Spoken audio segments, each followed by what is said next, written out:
Fala aí, cara, beleza? Nesse vídeo eu quero conversar com você sobre isso aqui. Software livre versus software proprietário. Qual é melhor? Quem tem vantagens sobre quem? De uma forma bem honesta, bem sincera, sem puxar para nenhum lado.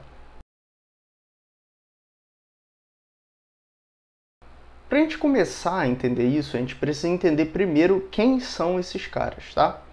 Software proprietário é o software que é feito por uma empresa com o objetivo de lucrar com esse software e é um software cujo código-fonte ele é propriedade da empresa. Somente a empresa tem acesso àquele código-fonte, ok? Só a empresa pode fazer modificações legalmente naquele software, ok?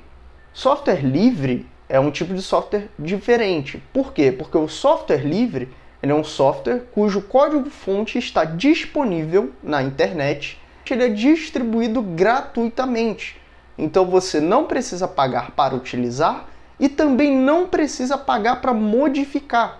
E caso você modifique, você também não sofrerá nenhuma punição em cima disso, ok?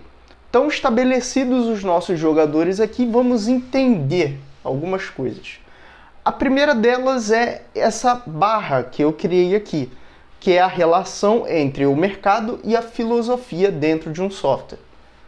O que acontece? Quando a gente tem um software e a gente quer que ele cresça, por lógica, o caminho mais simples é agradando o mercado. Como a gente agrada o mercado? A gente consegue investidores, consegue usuários, consegue dados e transforma aquele software em algo vendável, em algo que gera dinheiro.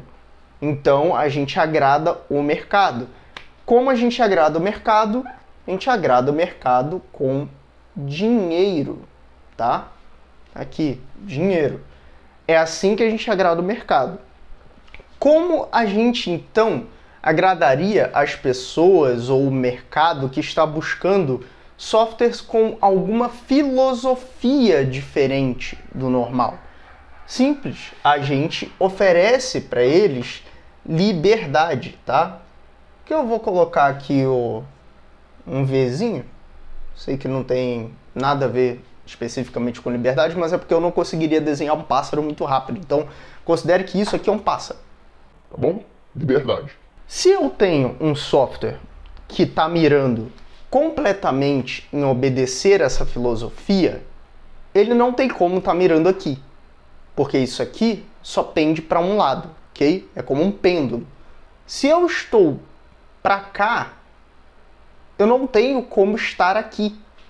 Ou seja, se eu estou fazendo um programa que é gratuito, que é livre, que não vai pegar os meus dados, que não vai tentar usar isso para me vender nada, que ele não vai fazer nada de nada, ele só vai basicamente me entregar o programa e sumir da minha vida, eu não estou agradando o mercado.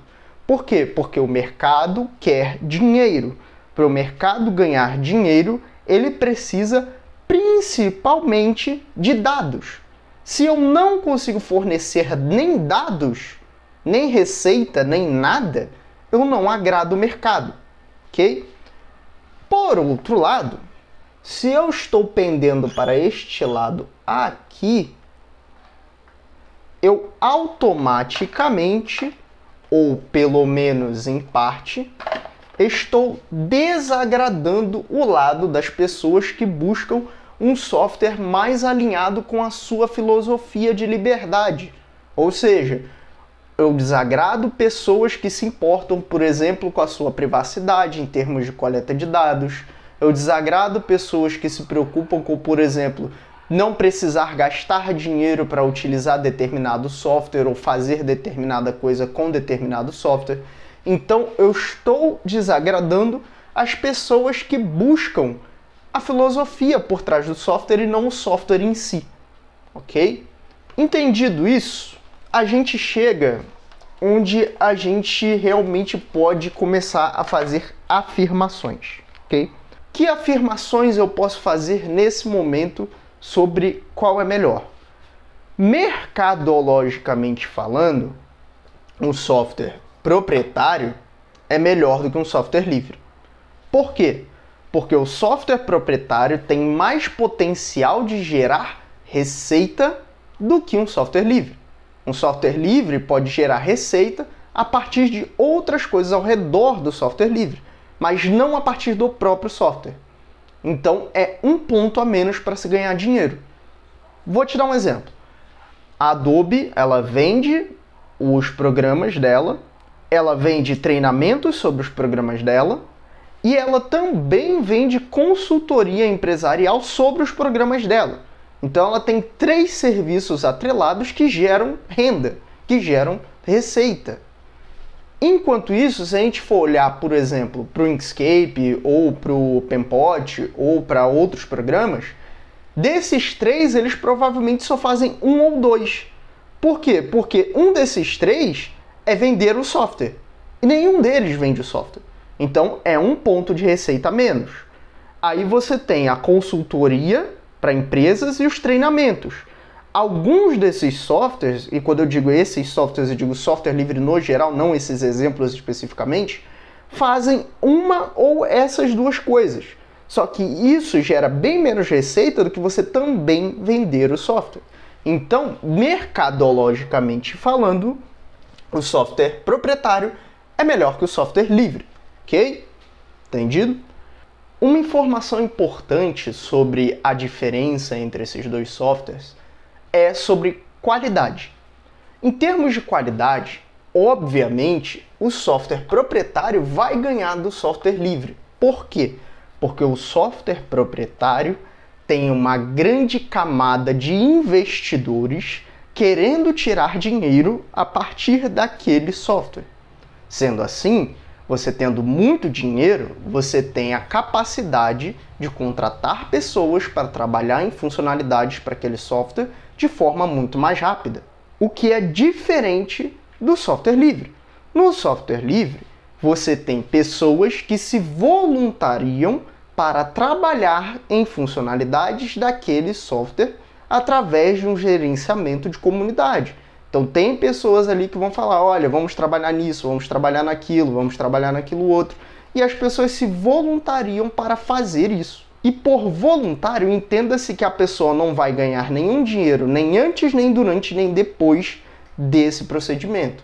Sendo assim, nesse sentido de qualidade, o potencial de qualidade, o software proprietário também ganha do software livre. Mas isso não é uma unanimidade. Por que não? Um grande exemplo.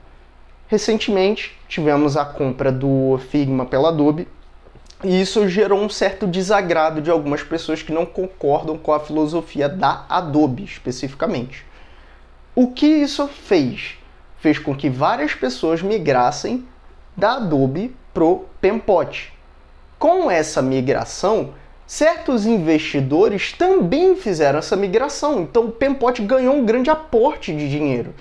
Sendo assim, ele tem investidores, tem dinheiro lá para que essas funcionalidades sejam trabalhadas a partir do pagamento de determinadas coisas. Então, por exemplo, precisamos de um servidor melhor, eles têm dinheiro para pagar. Precisamos contratar uma pessoa tal que é capaz de desenhar a funcionalidade tal, eles têm dinheiro para pagar essa pessoa. Então, nesse caso especificamente, acaba que a gente tem um pouco do contrário. Mas isso não é unanimidade, ok? Então, no geral, em termos de qualidade, potencial de crescimento, o software proprietário é melhor do que o software livre. Porém, em termos de liberdade de desenvolvimento, você inverte a pirâmide. Por quê? Porque o software livre é desenvolvido pela comunidade. Se várias pessoas da comunidade têm interesse em desenvolver X ferramenta e conhecimento para desenvolver X ferramenta, ela será feita. E isso não vai custar mais para quem usa o software. No caso de um software proprietário, cada nova coisa que se imputa ou que se coloca nesse software torna ele mais valioso, logo mais caro. Agora, se nós estivermos falando sobre filosofia, cuidado com o usuário, com a própria privacidade do usuário, aí a gente muda de figura. Por quê? Porque o software que respeita a filosofia, que filosofia? Não pegar os seus dados, não te cobrar pelo uso, não te punir por modificar o software. Como ele não respeita essas filosofias, então tipo, o software é meu, mas eu não posso modificar, o software é meu, mas eu não posso usar se deixar de pagar, e o software é meu, mas o cara ele quer saber tudo sobre mim, que não tem a ver com aquele software. Então, como não se respeitam essas filosofias em alguns desses softwares, justamente porque eles precisam não respeitar para gerar receita, em muitos casos, no caso, filosoficamente falando, o software livre é melhor que o software proprietário. Então é essa a explicação. Não tem como você determinar, no geral, qual é o melhor, a menos que você determine no contexto pessoal. Para você, um desses dois pode ser melhor do que o outro. Bem, gente, por esse vídeo é só. Eu espero que vocês tenham gostado. Essa é uma discussão que ela pode levar para N pontos. Você pode ir e voltar em diversas coisas para tentar encontrar qual seria o melhor em algum aspecto. Mas aqui eu preferi trabalhar com essa questão do pêndulo entre mercado e filosofia e a questão de potencial de crescimento ou de qualidade. Ok? Nessas questões, a gente tem que entender que o software proprietário ele tem mais potencial do que o software livre, porém, isso não quer dizer que o software livre seja incapaz de fazer as mesmas coisas. Isso depende muito de como ele é desenvolvido, de como a comunidade dele tem trabalhado em determinadas ferramentas e o quanto ela quer de fato ser um concorrente desse tipo de software. Bem, é isso, galera. Por favor, se você gostou do vídeo, deixe seu like, deixe seu comentário, se inscreva no canal caso você queira receber mais conteúdos como esse. E lembre-se que nós temos o nosso grupo no Telegram. Lá você pode falar diretamente comigo e com os outros inscritos aqui do canal. Beleza? Bem, por esse vídeo é só e eu te vejo no próximo. Valeu!